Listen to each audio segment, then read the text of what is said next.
जैसे जैसे भारत और बांग्लादेश के बीच विवाद तेज हो रहा है, वैसे वैसे भारत की सामरिक तैयारी पूरी दुनिया को चौंका रही है। और अब स्थिति इस हद तक पहुंच गई है कि बांग्लादेश जिस चीन को अपना सहायक समझता था, उसी चीन के सामने भारत ने जबरदस्त हौसला दिखाया है। क्योंकि हाल ही में भारत ने चीन की बिल्कुल नाक के नीचे एक ऐसा महत्वपूर्ण कदम उठाया है जिसकी कल्पना शायद बीजिंग ने भी नहीं की होगी।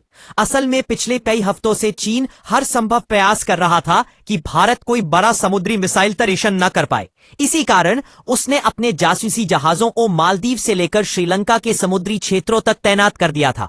उद्देश्य स्पष्ट था, भारत की हर हरकत पर 24 घंटे निगरानी रखना और उचित समय पर दबाव डालना। लेकिन भारत ने इस बार वो कर दिखाया जिसकी आदत अब दुनिया को धीरे धीरे लगती जा रही है। बिना किसी हल्ले के और बिना किसी पहले की सूचना के बीती रात अचानक बंगाल की खाड़ी में ऐसा परेशान हुआ जिसने न केवल चीन बल्कि भारत विरोधी कई देशों की नींद हराम कर दी। अब हालात ऐसे बन गए हैं कि कई पड़ोसी देश यह विचार करने को विवश हैं कि भारत की समुद्री शक्ति आखिर किस स्तर पर पहुंच चुकी है, और विशेषकर बांग्लादेश जो अब तक भारत को धमकियां दे रहा था, उसके ठीक बगल में भारत नहीं है। परीक्षण हुआ है तो एक क्षण के लिए पूरे बांग्लादेश में खामोशी छा गई है। अभी इस पूरी जानकारी को इस वीडियो में समझते हैं, लेकिन आगे बढ़ने से पहले एक लाइक जरूर करें और चैनल को सब्सक्राइब कर ले, क्योंकि यहां आपके लिए तो बस 1 सेकंड का काम है, लेकिन इससे हमारी बहुत बड़ी सहायता होती है। वास्तव में 23 दिसंबर 2025 को डीआरडीओ ने बंगाल की खाड़ी में एक गोपनीय सबमरीन लॉन्च्ड बैलिस्टिक मिसाइल का परीक्षण किया। यह परीक्षण पूरी तरह से गुप्त रखा गया था और इसके लिए किसी प्रकार का नोटम तक जारी नहीं किया गया। कारण स्पष्ट था, पिछली बार जैसे ही नोटम निकला था, चीन ने तुरंत अपने जासूसी जहाज हिंद महासागर में उतार दिए थे और परीक्षण की तोड़ लेना शुरू कर दिया था। इसी अनुभव से सीख लेकर इस बार डीआरडीओ यानी defence research and development organisation ने रणनीति बदल दी। कोई ऐलान नहीं, कोई इशारा नहीं, और अचानक रात के अंधेरे में मिसाइल छोड़ दी गई। परीक्षण के तुरंत बाद इसका वीडियो भी जारी कर दिया गया ताकि किसी को यह संदेह न रहे कि यह खबर काल्पनिक है। और आप इस वीडियो को भी अपनी स्क्रीन पर देख सकते हैं, जिससे आपको भी इसकी ताकत का अच्छा अंदाजा हो जाएगा। और इसी एक कदम में चीन की सारी योजना और उसकी निगरानी व्यवस्था को व्यर्थ साबित कर दिया। बताया जा रहा है कि यह परीक्षण न्यूक्लियर सक्षम K4 मिसाइल या उसके नए संस्करण का हो सकता है। यही वह मिसाइल है जिसे अरिहंत क्लास की परमाणु पनडुब्बियों से छोड़ने के लिए तैयार किया गया है। यानी आईएनएस अरिहंत और आईएनएस अरिघात जैसी पनडुब्बियों की क्षमता को कई गुना मजबूत करने वाला हथियार।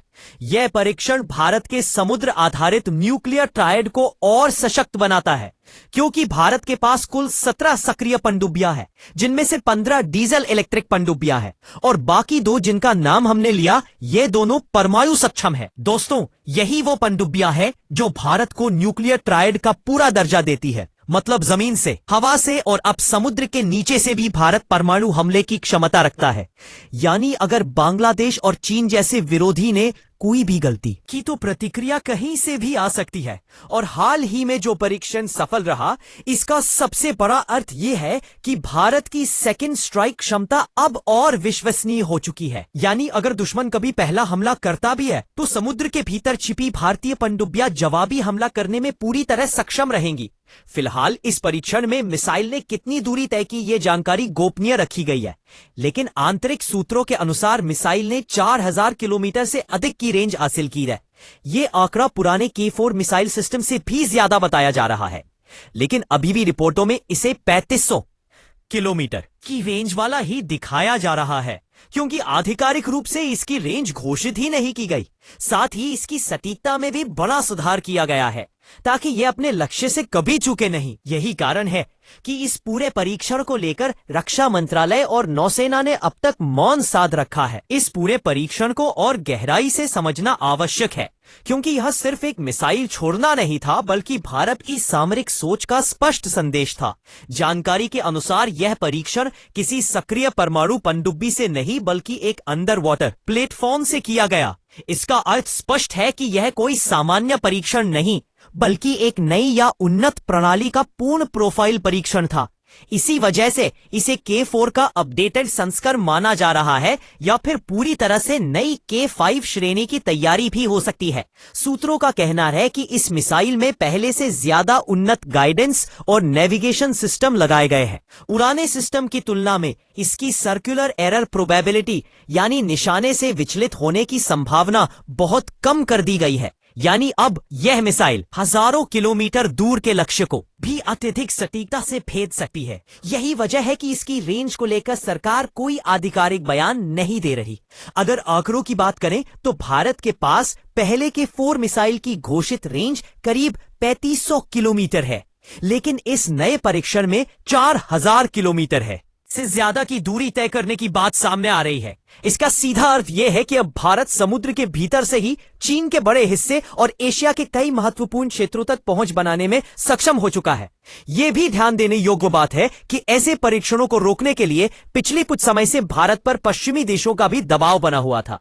करीब 15 देशों ने विभिन्न मंचों पर यह संकेत दिया था कि भारत को ऐसे समुद्री परमाणु परीक्षणों से दूर रहना चाहिए। इसके पीछे कारण सिर्फ परमाणु नीति नहीं बल्कि हिंद महासागर में शक्ति संतुलन भी है। इसके बावजूद भारत ने स्पष्ट कर दिया है कि हमारी सुरक्षा नीति किसी बाहरी दबाव से निर्धारित नहीं होगी। चीन की जासूसी अलग चुनौती थी। उसके जासूसी जहाज लगातार भारतीय समुद्री क्षेत्र के आसपास सक्रिय थे, लेकिन भारत ने समय और स्थान इतनी चालाकी से चुना कि किसी को आभास तक नहीं हुआ। इस परीक्षण के बाद सबसे बड़ा लाभ भारतीय नौसेना को मिलने वाला है। अरिहंत क्लास की पनडुब्बियां अब सिर्फ एक माध्यम नहीं बल्कि पूरी तरह से सक्षम न्यूक्लियर स्ट्राइक यूनिट बनती जा रही हैं। समुद्र के भीतर छिपी ये पनडुब्बियां महीनों तक बिना सामने आए दुश्मन पर नजर रख सकती हैं और आवश्यकता पड़ने पर जवाबी हमला कर सकती हैं। यही कारण है कि इस परीक्षण को भारत की न्यूक्लियर ट्रायड की रीढ़ कहा जा रहा है। जमीन, हवा और समुद्र तीनों मोर्चों पर भारत अब ऐसी स्थिति में पहुंच चुका है जहां उसे कम आंकना किसी भी देश के लिए घातक साबित हो सकता है। इस परीक्षण के बाद सबसे ज्यादा बेचैनी चीन के सामरिक गलियारों में दिखाई दे रही है। कारण स्पष्ट है, अब हिंद महासागर में भारत की मौजूदगी केवल निगरानी तक सीमित नहीं रही। समुद्र के भीतर छिपी भारतीय पनडुब्बियां ऐसी शक्ति से युक्त हो चुकी है जो किसी भी बड़े शहर को मिनटों में जवाब दे सकती है। यही बात चीन की सुरक्षा गणनाओं को पूरी तरह बदल देती है। यूरोप और पश्चिमी देशों में भी इस परीक्षण को हल्के में नहीं लिया जा रहा। वहां यह स्पष्ट समझा जा रहा है कि भारत अब केवल एक क्षेत्रीय शक्ति नहीं बल्कि एक जिम्मेदार लेकिन निर्णायक सामरिक ताकत बन चुका है। बिना किसी ऐलान के ऐसा परीक्षण करना यह दर्शाता है कि भारत अपनी सुरक्षा आवश्यकताओं को लेकर पूरी तरह आत्मनिर्भर सोच रखता है। इस पूरे घटनाक्रम ने यह भी सिद्ध कर दिया कि भारत अब किसी के दबाव या जासूसी से डरने वाला नहीं है। चाहे सामने चीन हो या पश्चिमी देशों की सलाह, भारत अपने राष्ट्रीय हितों पर कोई समझौता नहीं करेगा। यही संदेश इस परीक्षण के माध्यम से दुनिया के 15 देशों तक पहुंचाया गया है। भारतीय नौसेना के लिए यह आने वाले समय का बड़ा संकेत है कि आने वाले वर्षों में और भी उन्नत पनडुब्बियां और मिसाइल सिस्टम तैनात किए जाएंगे। और जिस तरह समुद्र अब भारत की सबसे मजबूत सुरक्षा बनता जा रहा है, ऐसे में यह कहना गलत नहीं होगा कि कल रात का यह सिद्ध कर दिया कि भारत अब किसी के दबाव या जासूसी से डरने वाला नहीं है। चाहे सामने चीन हो या पश्चिमी देशों की सलाह, भारत अपने राष्ट्रीय हितों पर कोई समझौता नहीं करेगा। यही संदेश इस परीक्षण के माध्यम से दुनिया के 15 देशों तक पहुंचाया गया है। भारतीय नौसेना के लिए यह आने वाले समय का बड़ा संकेत है कि आने वाले वर्षों में और भी उन्नत पनडुब्बियां और मिसाइल सिस्टम तैनात किए जाएंगे। और जिस तरह समुद्र अब भारत की सबसे मजबूत सुरक्षा बनता जा रहा है, ऐसे में यह कहना गलत नहीं होगा कि कल रात का यह सिद्ध कर दिया कि भारत अब किसी के दबाव या जासूसी से डरने वाला नहीं है। चाहे सामने चीन हो या पश्चिमी देशों की सलाह, भारत अपने राष्ट्रीय हितों पर कोई समझौता नहीं करेगा। यही संदेश इस परीक्षण के माध्यम से दुनिया के 15 देशों तक पहुंचाया गया है। परीक्षण सिर्फ एक मिसाइल का नहीं बल्कि भारत के आत्मविश्वास का परीक्षण था और इस परीक्षण में भारत पूरी तरह सफल रहा। बाकी आप लोग कमेंट में भारतीय वैज्ञानिकों को बधाई दें और इस वीडियो को एक लाइक करके अपने दोस्तों तक शेयर जरूर करें ताकि उन्हें भी जानकारी मिल सके। इसी तरह और भी ज्ञानवर्धक वीडियो देखने के लिए चैनल को सब्सक्राइब करके बेल आइकन को भी ऑल पर जरूर चुनें। जय श्री